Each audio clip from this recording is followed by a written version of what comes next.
নমস্কার বন্ধুরা, বর্তমানের big breaking news. Bank of America Jio credit কোম্পানির 49.9% মানে ধরতে পারেন অলমোস্ট 50% স্টেক পারচেসের ডিসিশন নিচ্ছে, যার ইন্ডিয়ান রুপিস হিসেবে ইনভেস্টমেন্টের অ্যামাউন্ট থাকছে 19,000 কোটি টাকা এবং ইউএস ডলার হিসেবে 1.9 বিলিয়ন ইউএস ডলারের ফ্রেশ ইনভেস্টমেন্টের জন্য তারা ডিসিশন নিতে চলেছে।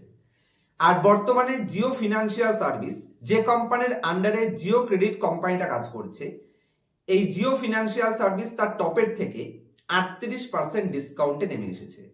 ভ্যালুয়েশন হিসেবে জিও ফিনান্সিয়াল সার্ভিস বর্তমানে কি পজিশনে রয়েছে এবং জিও ফিনান্সিয়ালের মধ্যে যে আদার্স বিজনেসগুলো রয়েছে, জিও ব্ল্যাক রক বলুন বা জিও রি ইন্স্যুরেন্স বলুন, এই কোম্পানিগুলো বর্তমানে ঠিক কি পজিশনে রয়েছে, ওভারঅল কোম্পানিটার ইনডেপথ অ্যানালাইসিস এই ভিডিওতে প্রেজেন্টের মাধ্যমে আপনারা যেন একটা পারফেক্ট ডিসিশনে পৌঁছাতে পারেন যে ব্যাংক অফ আমেরিকা যে বড় ইনভেস্টমেন্ট করছে, এখানে আমাদের মতন রিটেল ইনভেস্টরদের এই কোম্পানিটাকে বর্তমানে কি হিসেবে দেখা উচিত। এখানে কি কোনো বড়সড় ভ্যালু ক্রিয়েশনের অপরচুনিটি দেখা যাচ্ছে নাকি কোনো ধরনের ট্র্যাপিং হতে চলেছে, সমস্ত ইনফরমেশন এই ভিডিওতে আপনার সাথে প্রোভাইড করব। তার আগে চ্যানেলে নতুন হলে অবশ্যই চ্যানেলটিকে সাবস্ক্রাইব করে নেবেন। তো চলুন সবার প্রথমে জিও ব্ল্যাক রক বা জিও ফিনান্সিয়াল সার্ভিস কোম্পানির লেটেস্ট কিছু ডেভেলপমেন্ট নিয়ে বলি, কারণ কোম্পানি একটা প্রপার টার্নারাউন্ড স্টোরি অথবা কোম্পানি একটা প্রপার গ্রোথ স্টোরির মধ্যে দিয়ে যাচ্ছে।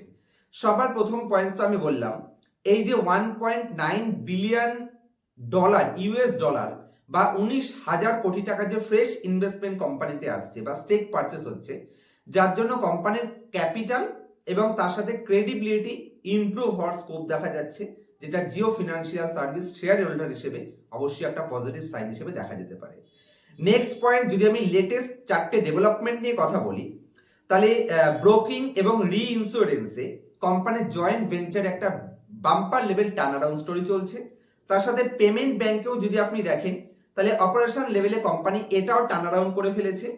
জিও পেমেন্ট ব্যাংক নেগেটিভ থেকে পজিটিভে তারা অপারেশন টার্নারাউন্ড দেখিয়ে দিয়েছে। তার সাথে জিও ক্রেডিট এনবিএফসি যে বিজনেস মডেল, সেখানে এইউএম দ্রুত বৃদ্ধি পাচ্ছে। এই মুহূর্তে যার এইউএম অ্যাসেট আন্ডার ম্যানেজমেন্ট চলে এসেছে 30,667 কোটিতে, লিস্টিং এর মাত্র কয়েক মাসের মধ্যে। তার সাথে জিও ব্ল্যাক রক এটাও দ্রুত স্কেল আপ করছে। মাত্র কয়েক মাসের মধ্যে তাদের ফান্ড লঞ্চিং এর কয়েক মাসের মধ্যে বর্তমানে এদের টোটাল এইউএম হয়ে গেছে 15,000 থেকে 18,000 কোটি প্লাস এইউএম তারা ম্যানেজ করছে।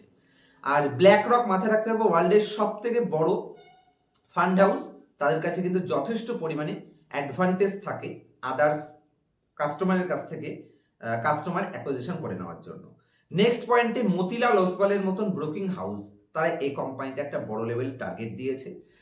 যদিও এই সমস্ত টার্গেটে আমি ওরকম ডাইরেক্টলি বিলিভ করি না, কিন্তু কোম্পানির মধ্যে লেটেস্ট কিছু ডেভেলপমেন্ট হচ্ছে। আর বর্তমানে যদি আপনি কোম্পানির টপের থেকে ডিসকাউন্ট প্রাইস দেখেন, আমি আপনার সাথে স্ক্রিন শেয়ার করছি, একটু ওয়েট করুন, জাস্ট আমার স্ক্রিনটা একবার লোডিং হয়ে যাক। টপের থেকে কোম্পানি 38% মতন ডিসকাউন্ট, যেটা আপনারা স্ক্রিনের উপর দেখতে পাচ্ছেন। এবং বর্তমানে যদি আমি কোম্পানির ফিনান্সিয়াল পারফরমেন্স বা ভ্যালুয়েশন বোঝানোর জন্য আপনাদের সাথে একবার স্ক্রিন রেকর্ডিং শেয়ার করি, তো আশা করছি আপনারা আমার স্ক্রিনটি দেখতে পাচ্ছেন। জিও ফিনান্সিয়াল সার্ভিস কোম্পানি, যার মার্কেট ক্যাপিটালাইজেশন রয়েছে 1,61,183 কোটি, মানে এটা একটা large company, large cap company. P ratio হিসেবে যদি আপনি ভ্যালুয়েশন দেখেন, তাহলে ভ্যালুয়েশন এক্সট্রিমলি হাই লাগবে, কারণ ইন্ডাস্ট্রির তুলনামূলকভাবে কোম্পানি এখানে খুবই হাই পি রেশিও ডিমান্ড করছে। মাথায় রাখবেন, কোম্পানি যে হিসেবে তার প্রফিটেবিলিটি ইনক্রিজ করছে, কারণ তাদের নতুন নতুন বিজনেসকে যেভাবে হাইলি স্কেল আপ করছে বা হাই গ্রোথ করছে, সেই হিসেবে এই প্রফিটের একটা শার্প আপ ট্রেন্ড এক্সপেকটেশন রাখা যায়, যেটা কোম্পানির কম্পাউন্ডেড প্রফিট গ্রোথে দেখা যাচ্ছে। তো সেই হিসেবে যদি কোম্পানি স্কেল আপ করতে পারে, তাহলে এই পিই কিন্তু এইভাবে দেখলে হবে না, কারণ গ্রোথ স্টোরি হিসেবে পিইজি হিসেবে দেখা উচিত। দেখুন পিইজি কোম্পানির 0.27 দেখাচ্ছে, তার মানে কোম্পানির এই 78-এর পিই রেশিও রিজনেবল হিসেবেই দেখা যাচ্ছে। রিটার্ন রেশিও হিসেবেও যদি আপনি দেখেন, তাহলে এই ইন্ডাস্ট্রির আদার্স কোম্পানির সাথে কম্পেয়ার করলে হবে না, কারণ বর্তমানে কোম্পানির টোটাল যত টাকা কোম্পানির কাছে রয়েছে, সেটাকে ইউজ করে কোম্পানি সেরকম রিটার্ন জেনারেট করতে পারছে না। কারণ বর্তমানে কোম্পানির আপনি সেলস দেখতে পাচ্ছেন একটা স্মল ক্যাপ কোম্পানির রেঞ্জে কোম্পানির সেলস, তবে এই সেলসকে কিন্তু বাম্পার লেভেল স্কেল আপ চলছে।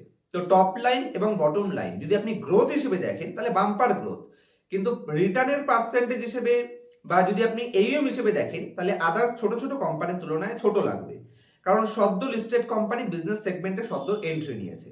তবে প্রাইস হিসেবে কোম্পানি তার টপের থেকে হেভিলি ডিসকাউন্টে 38% ডাউন চলে এসেছে। আমি যদি কোম্পানির হাই দেখি তাহলে এখানে হাই বানিয়েছিল কোম্পানি 381, সেখান থেকে ডাউনে এসে আজকে 244-এ পাওয়া যাচ্ছে।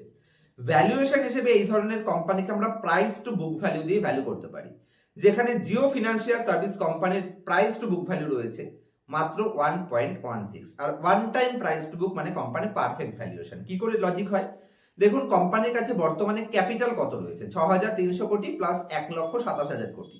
তো যে কোম্পানির কাছে 1 লক্ষ ধরতে পারেন 30-35 হাজার কোটি ক্যাশ রয়েছে, সে কোম্পানি 1,60,000 কোটি মার্কেট ক্যাপ ডিমান্ড করছে, সেই হিসেবে ভ্যালুয়েশন হাই নয়, কারণ ওয়ান টাইম প্রাইস টু বুকে ফিনান্সিয়াল কোম্পানি হিসেবে এটাকে আমরা পারফেক্ট ভ্যালুয়েশন লিস্টেই রাখি।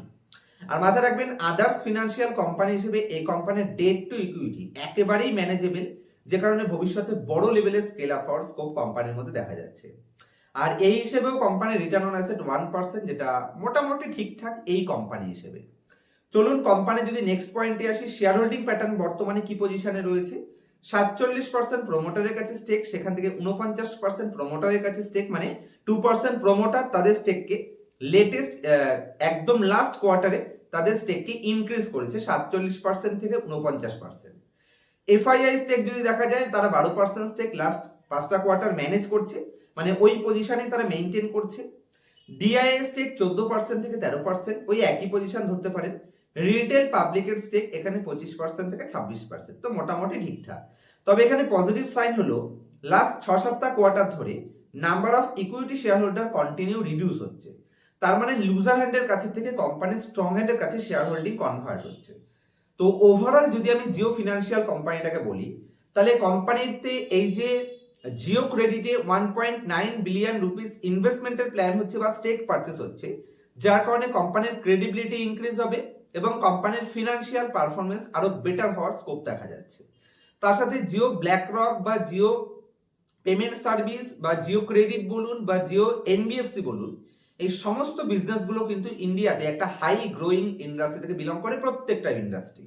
তো সেই হিসেবে প্রত্যেকটা কোম্পানিতে একটা ডাটার অ্যাডভান্টেজ জিও পেতে পারে, কারণ এই বর্তমানে ইন্ডিয়ার যত জিওর সিম ইউজ করছে তাদের সমস্ত ডেটাগুলোকে তারা কালেক্ট করে সেটাকে কিন্তু ডেভেলপমেন্ট হিসেবে ইউজ করতে পারে। তো সঠিকভাবে যদি কোম্পানি স্কেল করতে পারে, তাহলে যারা long term investor, short term ইনভেস্টরদের জন্য এখানে রিস্ক থাকতে পারে। যারা একটু লং টার্ম 2 থেকে 3 বছর বা 4 বছর সময় দিতে পারবে, আমার মনে হয় একটা ওয়েলথ ক্রিয়েশন এই কোম্পানি করে দেওয়ার ক্ষমতা কোম্পানির মধ্যে রয়েছে। তবে আমার দ্বারা ইনফ্লুয়েন্সে কোনো ডিসিশন নেবেন না, এটা কোম্পানির ফান্ডামেন্টাল, কোম্পানির বিজনেস মডেল, ফিনান্সিয়াল স্টেটমেন্ট, অন্তর্পক্ষে ভ্যালুয়েশন, এই সাইনগুলোই আমাদের দিচ্ছে।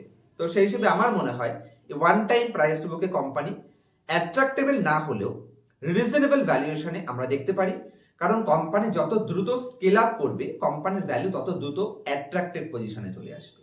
সেই হিসেবে কিন্তু ভ্যালু ক্রিয়েশন করার স্কোপ কোম্পানিতে থাকতেও পারে।